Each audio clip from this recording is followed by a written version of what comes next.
ఓం శ్రీమాత్రే నమః. శ్రీ శివాయ గురవే నమః.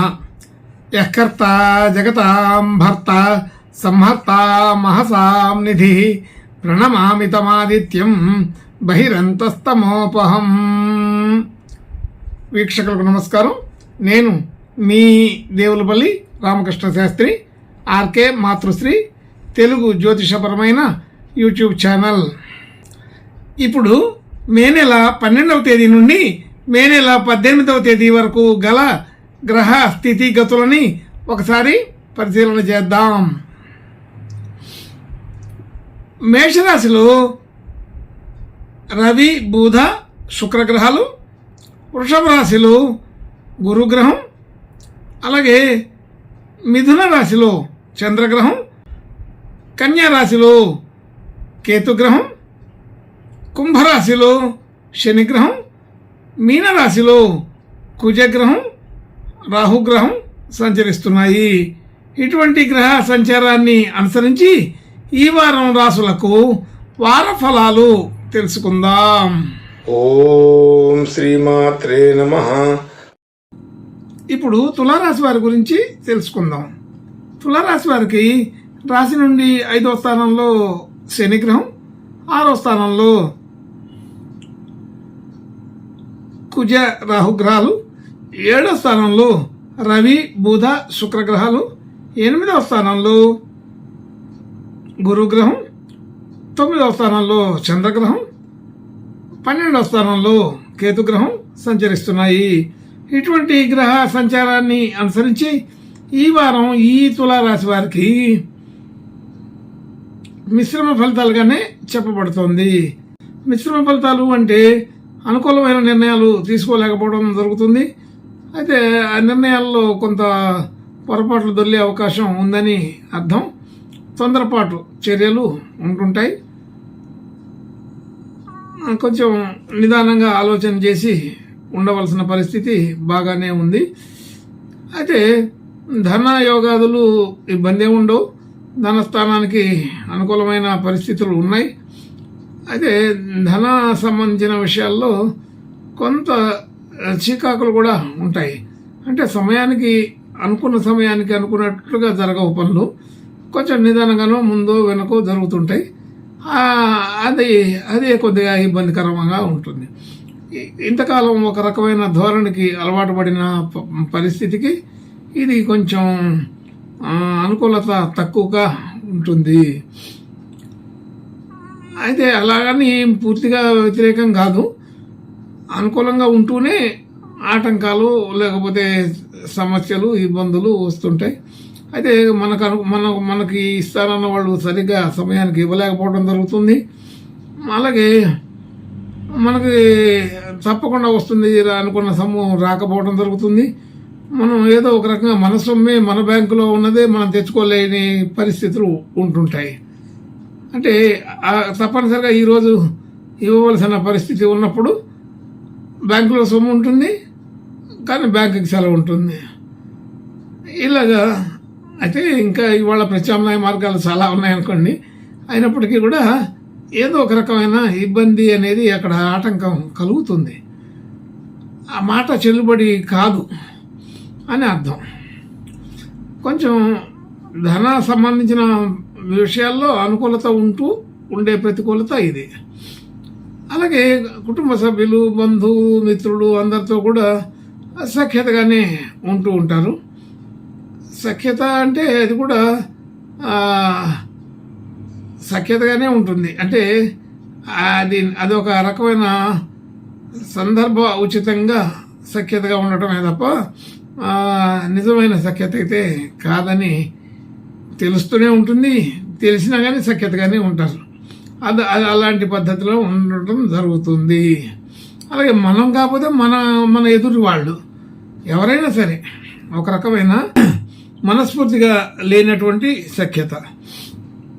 అలాగే గృహ వాహన యోగాదులన్నీ కూడా అనుకూలంగా ఉంటూనే మధ్యలో ఆటంకాలు, ఇబ్బందులు కలుగుతుంటాయి. అయితే మనకి వస్తుందనుకున్న లోను రాకపోవడం, లేకపోతే దానికి అనుకున్న టైంని మార్చుకుంటూ రావడం, ఇలా కొన్ని ఇబ్బందులు వచ్చే అవకాశం ఉంటుంది. అలాగే మనకి అన్ని అనుకూల పరిస్థితుల్లాగానే ఉంటూనే ప్రతికూలతలు కనపడుతుంటాయని అర్థం చేసుకుంటే సరిపోతుంది. అయితే చివరాఖరికి అనుకూల పడవచ్చు, కానీ మధ్యలో కొద్దిగా మనస్తాపానికి గురి అయ్యే అవకాశం ఎక్కువగా ఉంటుంది అని అర్థం చేసుకుందాం. అలాగే విద్యా సంబంధించిన విషయాలు, మరి సంతాన సంబంధించిన విషయాలు అవన్నీ కూడా బాగానే అనుకూలంగా ఉంటాయి. అనుకూలం అన్ని రకాల విషయాల్లో కూడా ఒకటే, ఈ తులారాశి వారికి ఈ వారం అనుకూలతలు ఎక్కువగానే ఉన్నట్టు కనబడినా అనుకూలతకి సంబంధించిన విషయాల్లో ఆటంకాలు, ఇబ్బందులు ఏదో ఒక ప్రతి దాంట్లో కూడా ఉంటాయి, ప్రతి విషయంలో కూడా. అది కొంత ఈ వారం వరకు చెప్పబడుతుంది. మన క్లేశం అనేది వస్తుంది,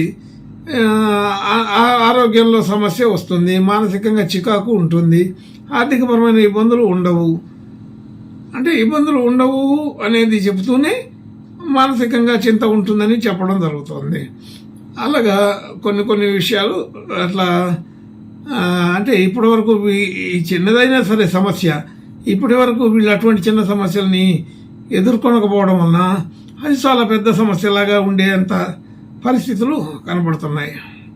అలాగే భార్యాభర్తల మధ్య అనుకూలత సాధారణంగా ఉంటుంది, అది పెద్దగా ఇబ్బందికరమైన విషయాలేమీ ఉండవు. అలాగే మనం ఏదైనా పెట్టుబడులు పెట్టాలన్నా, కొత్తగా ఆలోచన చేయాలన్నా ఇవన్నీ కూడా ఆచరణ సాధ్యమైన విషయాలు కాదు. స్వతంత్రంగా ఏదైనా ఆభరణాలు అవి తీసుకోవడం కానీ, మరి అనుకోకుండా ఎవరి ద్వారా మనకి బహుమతిగా వచ్చే అవకాశం కానీ ఉండవచ్చు. ఆభరణ యోగం అయితే ఉంటుంది. అలాగే భాగ్యస్థితి సాధారణంగా ఉంటుంది, కానీ అభద్రత అనేది ఎక్కువ. ఉద్యోగ స్థితిలో కూడా అనుకూలత ఉంటూనే దాంట్లో కండిషన్లు ఎక్కువగా ఉంటుంటాయి.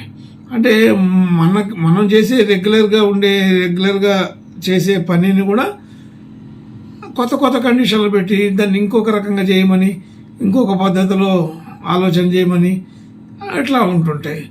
కాబట్టి ఇవన్నీ కూడా ఏదో మనకి సంబంధం లేని విషయాలు మనం చేస్తున్నట్టుగా మనకి రోజు అలవాటైన పనిని కూడా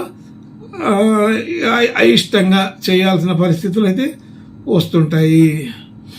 అది ఉద్యోగ సంబంధించిన విషయాల్లో కూడా ఇలాంటి మానసికంగా చికాకు ఉంటుంది. హ్యాపీగానే ఉంటుంది, భద్రతగానే ఉంటుంది, కానీ మనసుకి ఇబ్బందికరమైన వాతావరణం కూడా దాంతో కలిసి ఉంటుంది.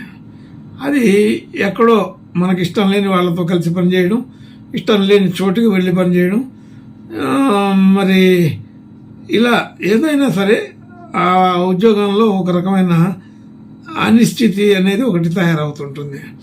అలాగే మన ప్రయత్నాలకి అనుకూలత కూడా కొంచెం తక్కువగానే ఉంది.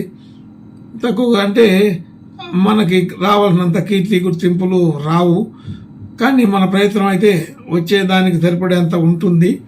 కాబట్టి ఇలాంటి సందర్భాలు కూడా మానసికంగా సరిపోయేటట్టుగా ఉండదు. ఖర్చు విషయంలోకి వస్తే సాదాసీదాగా బాగానే ఖర్చు పెడతారు.